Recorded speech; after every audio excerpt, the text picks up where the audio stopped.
What's up, folks? I'm Brian Jester, co-founder here at Occupy Fantasy. We just finished recording our Week 5 XFL DFS Twitch stream. You're about to watch that replay now, where we talked about some XFL DFS picks for this weekend's games, gave you some lineup advice and construction strategies for FanDuel and DraftKings, took your questions live. If you want to ask us questions next time while we're recording, twitch.tv/Occupy Fantasy. Go follow us there. That way you're notified when we do go live. Generally, it's Friday nights during the XFL season. All right, a couple quick notes here before the video gets started. One, we are running our weekly contest, so comment below with who you think the highest scoring DraftKings player will be this weekend. We did have a winner in week 1. We did have a winner in week 4. Nobody got it right weeks 2 and 3. Can you do it in week 5? Comment below who you think the highest scoring player will be for a chance to win a prize. 2, we did talk about our absolute favorite value play for both FanDuel and DraftKings in the video. It's at about the halfway mark, so make sure you stick around through the video to hear that. All right, if you like what we do here, be sure to give us a subscribe below. That way you're notified when all of our videos are released. And give us a thumbs up if you like the video. We'd appreciate that. All right, you're about to watch that Twitch stream replay for Week 5 XFL DFS now.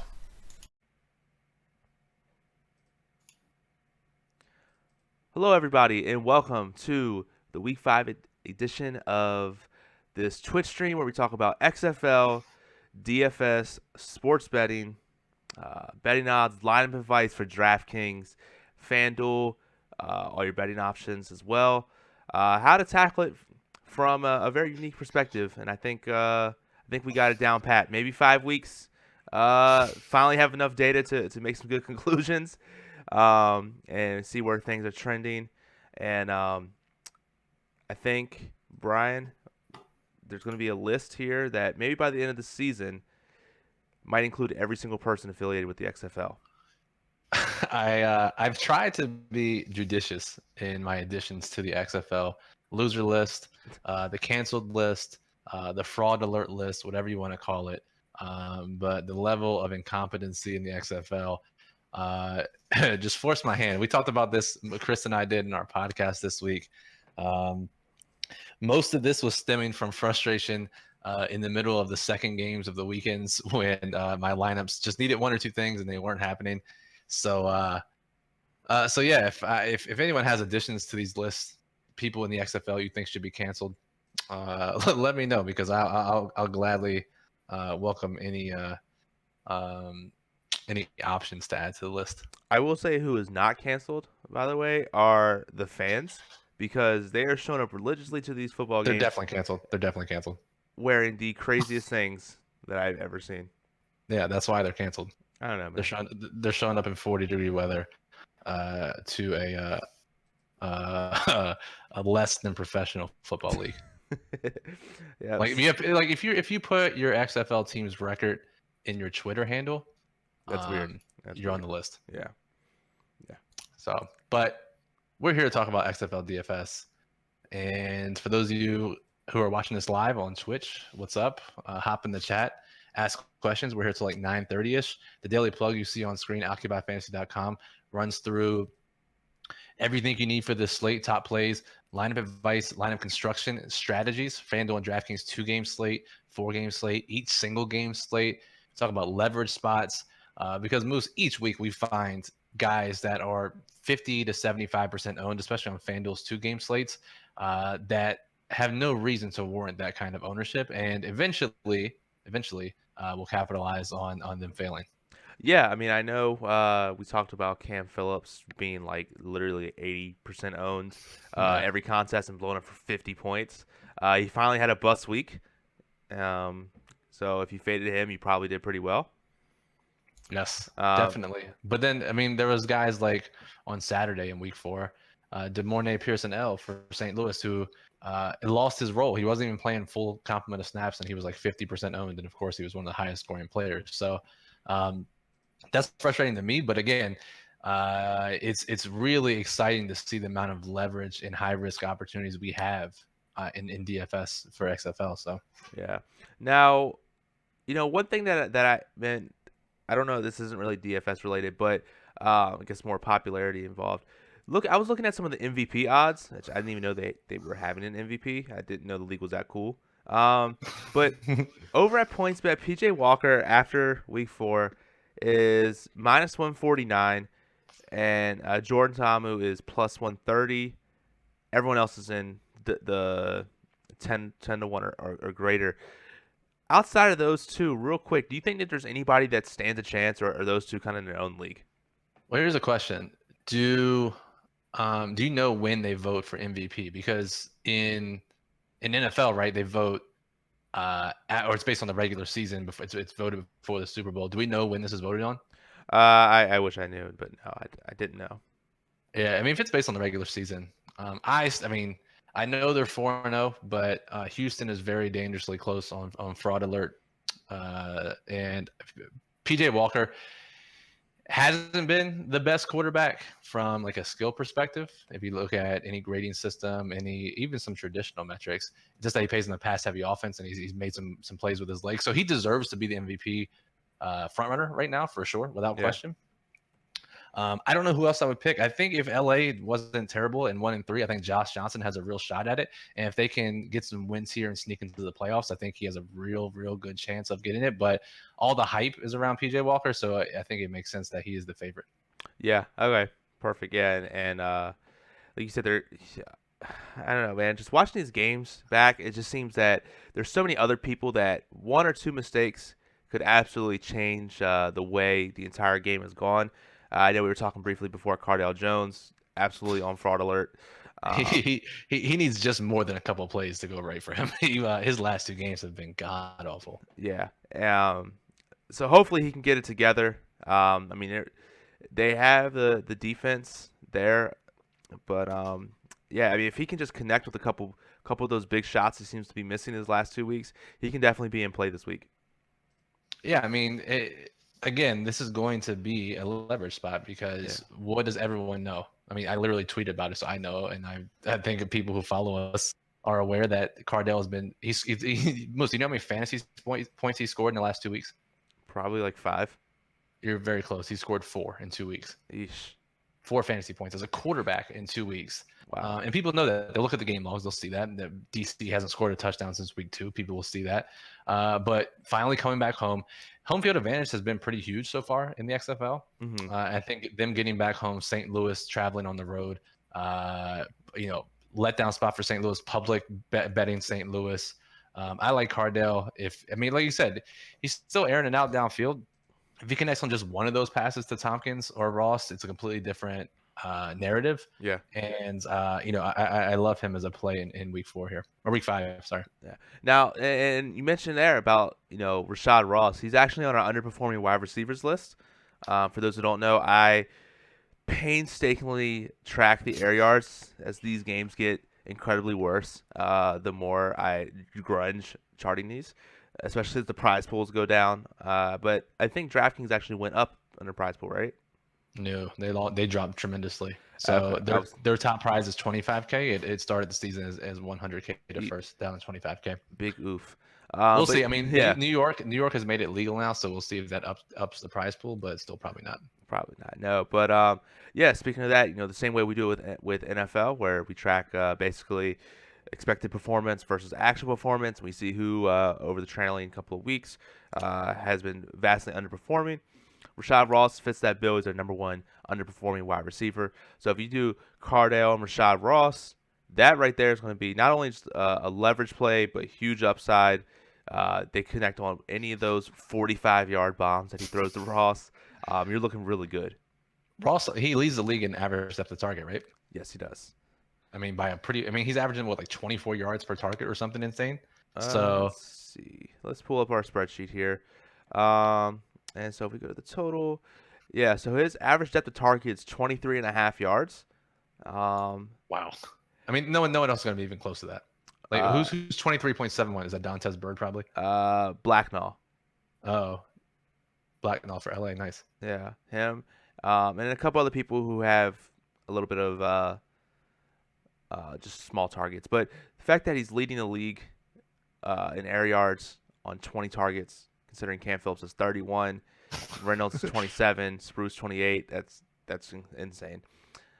Yep. If you want access to that spreadsheet, I tweet it out every week. If you can't find it, just tweet at me and I'll send it to you. Breaks it down by week and then combined. So it's really helpful tool. I've gotten a lot of feedback from it. Yeah, I mean, it's been a huge help for everyone. Yeah, So thanks for absolutely. the members. All right, so we got some questions in the chat here. A couple people talking about the Discord.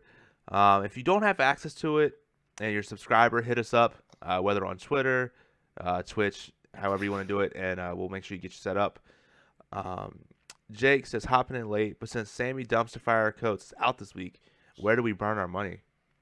Yeah, so if you haven't listened to our show before, we've recommended Sammy Codes every week. We've literally set money on fire every week. Now we don't have that opportunity this week, so we have to look for another situation to which we can set our money on fire. However, I think it'll be pretty popular. We've read some stuff out there, and I think it'll be popular. But his exact backup, like if you want Sammy Coates Part 2, just go with the guy who's replacing him, Sam Mobley. He's actually played more snaps than Sammy Coates over the last 2 weeks. But he's played exclusively on the outside. So is Sammy Coates. With Sammy Coates gone, we think that he could jump maybe not into the 100% snap count range, but 80 to 90%. And Mobley's actually second on the team in yards per route run. He just hasn't run a ton of routes compared to some of these other receivers on the Houston squad. So average depth of target in the 15 range, tons of more snaps, and he's like 3,800 on DraftKings. Wow. So I imagine he'll be pretty popular. But love him as a salary saver. Nice. And then Jalen says, do we know who's starting for Seattle? Yeah, Chris in the chat says we think it's BJ Daniels. If you go to his Twitter feed, I mean, it's a very religious amount of retweets. So I don't know what that means. I don't know if he. To be fair, I don't count his God tweets on a weekly basis. There seemed to be a ton this week. I don't know if that's indicative of anything, but top of the loser list, Jim Zorn hasn't made a decision, quote unquote, despite the fact that BJ Daniels came in and just sparked the offense in the second half. We expect he'll get the start and run with him, but again, we're not 100% sure. We'll keep an eye out on pregame reports. Yeah, because I for some reason I can't think of what's the other quarterback's name. Brandon Silvers. No, Brandon Silvers. Yep. When I looked at the play-by-play data, Silvers had a 35% EPA percentage rate, so 35% of his plays resulted in plus EPA. Success rate. Yeah, and then BJ Daniels was at 50% when he was playing. So that right there should show you who you should pick. Yes, I'm sure Jim Zorn is well aware of the EPA differences, right, Moose? I don't know, but it's the fourth quarter. Man, I swear, I know I've talked about this on end, and I can't get enough of it. But if you have not watched that video of Jim Zorn explaining why they went for 3, I won't go into it, but just go watch the video. It's truly mind blowing that this guy is in a position of power in any football league. Really impressive. I brought in Fabi, who really knows hardly nothing about football, and I explained to her the situation, and I was like, listen to this guy's reaction, and she was just like, why is this guy not in a nursing home? Here's the thing, if you didn't speak English, you would know that guy was confused as fuck trying to explain what was going on. You can know zero English and be like, that guy has no clue what's happening. Just like body language and visual clues. Nice. Yeah, it's bad. All right, I love how the XFL is just coming just straight memes and just fry everybody instead of actual analysis. No, we're first of all, we have tons of great analysis. This plug is just jam-packed with information. I'm talking about the stream. Sorry. Yeah. The streams. I mean, let's be real. Who the hell's listening to 40-minute long XFL talk? Those quote unquote fans online. I don't know why. Diehards, degenerates, DFS players, but then people who want some entertainment and at some point we have to laugh about what's happening. Oh yeah, absolutely. Here's another thing to laugh at. This is actually an important piece of information, and perhaps the most important metric we've discovered so far in the XFL. So we've been tracking ownership each week. We've been tracking not just for DraftKings, but for FanDuel too. Of course, FanDuel doesn't have CSV, so we have to manually track this data. Got to grind it out. I mean, there's so much grinding in XFL. And so we're looking at correlations, trying to figure out what predicts ownership the best. And we're getting close to a formula that predicts ownership with incredible accuracy. And if we can get that down for a 2-game and 4-game format, that's huge edge. And we can keep pretty close to that now. But we found just in week 4 alone, and this shows how big of a recency bias there is in XFL DFS because there's a lack of coverage. There isn't a ton of information out there about it. Mm-hmm. If you look at how a player scored on DraftKings the week before, their fantasy point total was correlated 70% with their following week's ownership. It's basically, did the guy do good last week? Okay, I'm going to play him this week. That's what the field did. 70%. I mean, you can't find a single metric like that in any other sport. 70%.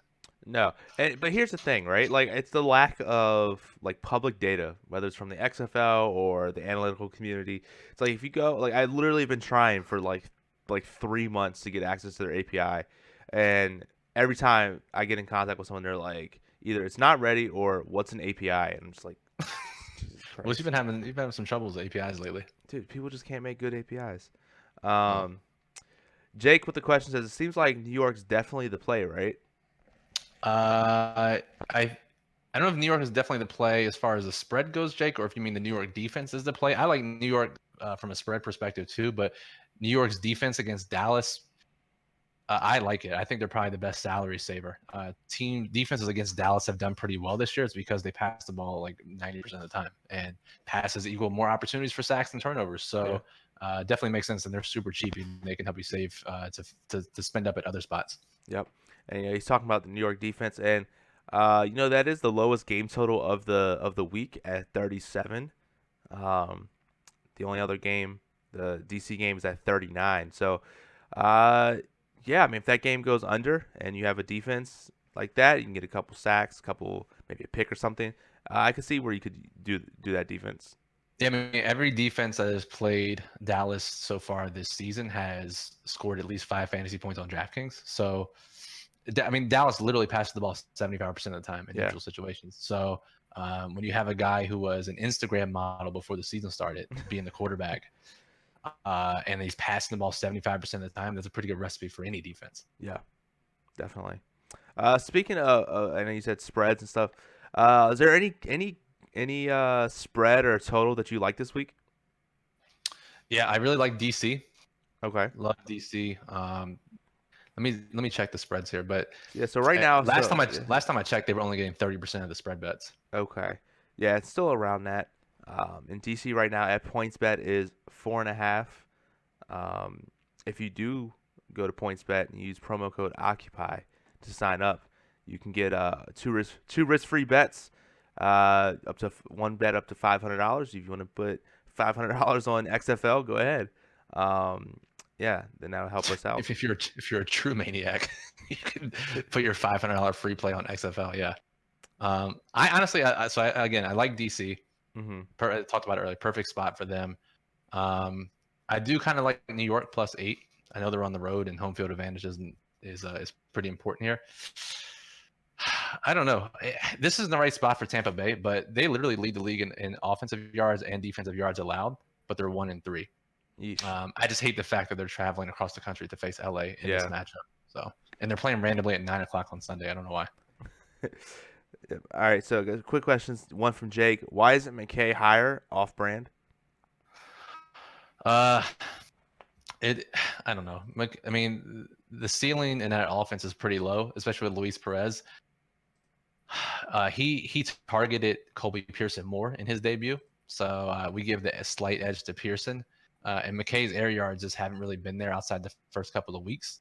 I know he dropped a long touchdown last week, but partially that was because Luis Perez couldn't even get it to him 30 yards downfield. Mm-hmm. So I don't know. Plus, you'll see a lot of Josh Hawkins, who was the big reason Cam Phillips was invisible in week 4. So makes sense.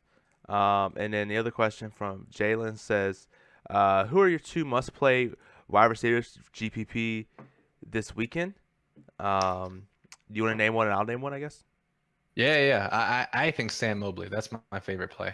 Okay. If Khalil Lewis is out, I think Lucas actually mentioned it earlier. Khalil Lewis is currently questionable with a groin injury. If he's out, I like Blake Jackson for Houston. But Houston receiver is where I go for value. Yeah. And then I'm going to say Rashad Ross. He's going to catch one of these bombs eventually. Who? Sorry, I think you cut off for a second. Rashad Ross. Oh, yeah. I love that call. Yep. Jackson, what was the name of the website for the 500 risk-free? It's PointsBet, pointsbet.com. They're available in New Jersey, Iowa, and Indiana. Sign up using promo code Occupy. Or actually send us a message, Jack, if you're in one of those states or near one of those states, and we'll get you the direct link. That way you're guaranteed to get the promo. Okay, perfect. Yep, do that. You can hit us up on Twitter or here on Twitch, whichever easier for you. Jake says, should we be fading Parham with the backup quarterback in? Yeah, Jake, I don't know if you read the plug yet, and not to give away too much of the plug, but as of last week, we added fade options in the plug. People who are going to be high owned that we think you should fade. Obviously, didn't work out with Trey McBride last week, but Donald Parham fits that bill this week. And Moose, I'm looking at your air yards that you charted, and I think this is the big reason why we should fade Parham. If you look in week 1, when Philip Nelson was under center, Parham's average depth of target was 5.2 yards. Okay. If you look at it weeks 2 through 4, when Landry Jones was under center and they used him more downfield, it was 11.6. It was trying to find him here. 1 sec. 11.6, 10.1, and another. And Landry Jones missed most of that game. He was back to 5. So I think average depth of target is going to fall back into that 5-yard range. It's going to be really hard for him to pay off that salary, getting just a bunch of short passes. Yeah. And do you know what his red zone usage was like during that time frame or no? I don't have it split out by week, no. Okay. No worries. Yeah, because I noticed he hasn't been getting a lot of red zone targets lately, the last week or two. Yeah, I know he caught the 1 2-point conversion. He's got 4 red zone targets on the year, just 1 goal line target on the year. I mean, to be that expensive with a backup quarterback situation, I won't be playing him. Yep, absolutely. Chris in the chat says, I'm going down with the Keenan Reynolds ship. Seattle's going to have to keep up for Houston to make us happy. Jim Jordan's going to do his best to run the ball as much as he can. I don't care if they're down 21-0 in the third.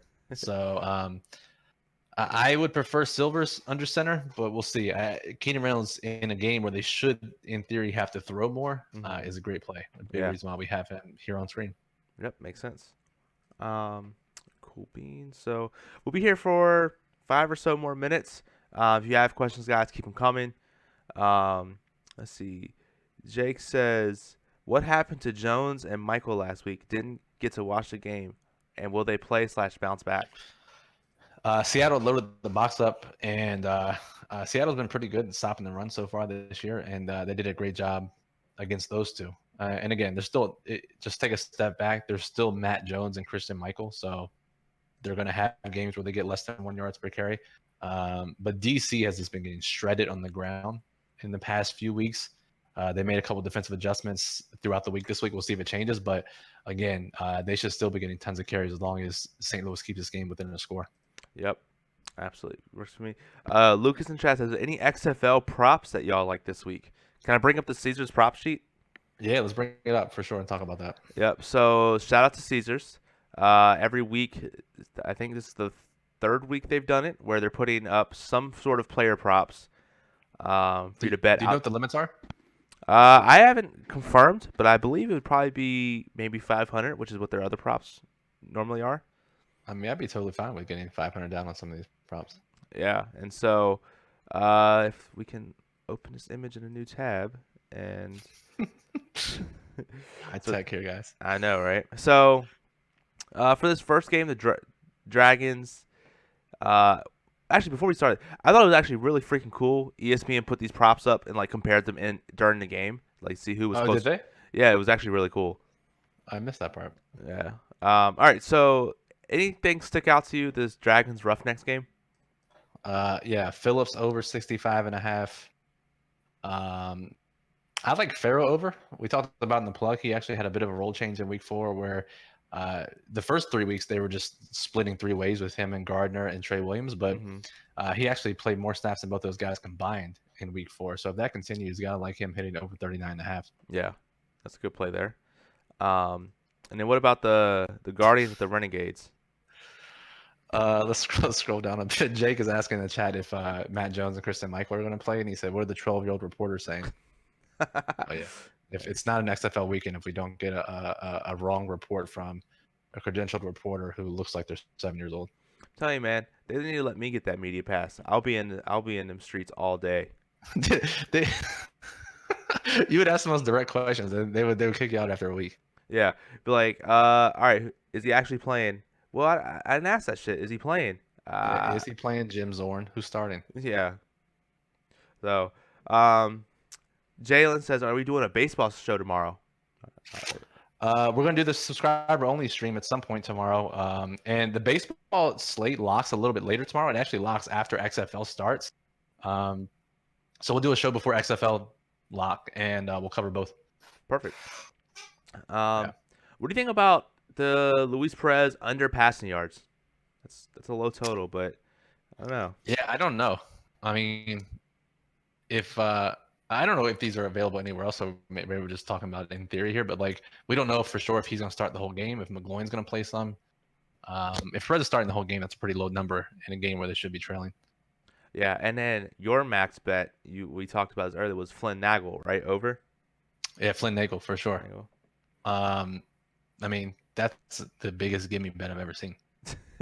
Yeah, I know. We joke every time. Every time as soon as I get these alerts, I put it on. I was like, all right, we're flying to Vegas this week because there's usually one max bet uh, on one of these prop sheets, which is crazy. Yeah.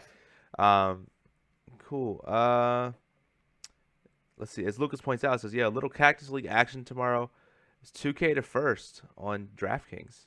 Yeah, they've been dropping that first place prize on Saturdays and Sundays, but it looks like they're keeping it at 2K tomorrow, so pretty excited about that. Nice. All right, let's knock out these last two props. The DC and St. Louis. Anything stand out there for you? I do like Matt Jones and Christian Michael combined over 100 yards. I mean, they're either going to get 20 or like 180, so that'd be a very dangerous points bet. Oh yes, that would be incredible. There was one I saw. It was like the limit was 500 times your wager. I was like, good God, that would suck. Yeah, unless you bet $1, like even so. Yeah, that would suck. Cardell Jones, I like over too. He's in the same boat where he could pass for 60 or 300.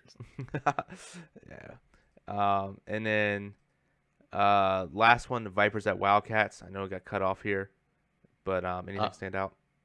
Pretty solid lines. If anything, I'll go McBride over. The dude's just a huge role for that team. Perfect.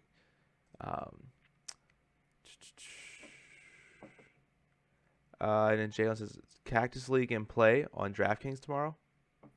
Yeah, they've been alternating. I think they've been doing Cactus League on weekends. I don't know. Lucas would definitely know more than I do. I don't even know what the difference between the leagues are. If we're being 100% honest, I just play the top plays and pick my lineups. Yep. But yeah, I think it's just they're using Cactus League games tomorrow. Okay. Yeah, as Lucas says, 3:00 on Saturday. So nice. All right. Yep. I will actually be in. Me and significant other doing a little day trip tomorrow. So I will be. What time are we doing the stream tomorrow? XFL locks at 2, so like 1 probably. Okay. Where you headed? Going up to Baltimore for the weekend. They're giving out some gas gift cards, and so going to pick up some gas gift cards. Go to the aquarium, like at the casino. Got it. That Yes. I mean, yeah, that was lacking some context. Yeah, my bad. Yeah, so it's like, so me and her will each get a $50 gas gift card. Pay for the gas going up there. Got the hotel room. Going to go to like the aquarium and museums and shit. Nice. That'd be pretty sweet. Yep, absolutely. So I'm sure we'll do that, and then I got some dinner comp. So I'll go to Guy Fieri's Fantastic Diner. There, get some great food. Are you talking about at the casino? Yes. Oh, I've never actually been to the Horseshoe. It's a casino. That's the best way to describe it. I don't know, man. I'm just one of the top tiers on Caesar's Rewards, so they just give me free shit all the time. Oh, yeah. I don't know how you pull that off. Yeah, it was bad. Yeah. All right, last question, guys. Rapid fire. Let's get them out before we talk about my degeneracy. Jake says, "Do you think Lewis sits?" I think he plays. No, I mean, we have no real reason one way or the other. Just haven't heard anything too negative around his availability. But again, it's the first game tomorrow, so I imagine we'll find out tomorrow morning. Yeah. So. All right, cool. So, any last thoughts, Brian, before I take us out of here? I want you guys to think long and hard if you watch the games this weekend, or even if you don't watch and you just look at your DFS lineups, you could probably figure it out. Who should we be adding to the canceled list, the loser list, the fraud alert list? It's gonna be a weekly segment on the podcast, and again, I know I'm watching every single game, so I'll probably have a pretty good idea who those people will be. But I may miss something. You never know. I might get up and go to the bathroom for a second. So if I miss a loser moment, you got to send it to me. Hashtag loser moment. Hashtag canceled list. Hashtag fraud alert for XFL fraud alert for sure. So, with that being said, guys, I'm Moose alongside Brian from OccupyFantasy.com at OccupyFantasy on Twitter. Glad to have you here tonight. Remember, if you're watching us here on Twitch, hit that follow button. We're going to be doing a special giveaway at 400 followers. If you're on YouTube, make sure you hit that like, subscribe, and bell notification to be notified of when we upload new videos. We'll be coming to you pretty soon with some more awesome content related to sports betting and some other stuff like that. Again, if you have any more lingering questions, hit us up on Twitter or OccupyFantasy.com. And my favorite table game is Blackjack, Jake. So, that being said, have a good night, guys. Peace out. Peace.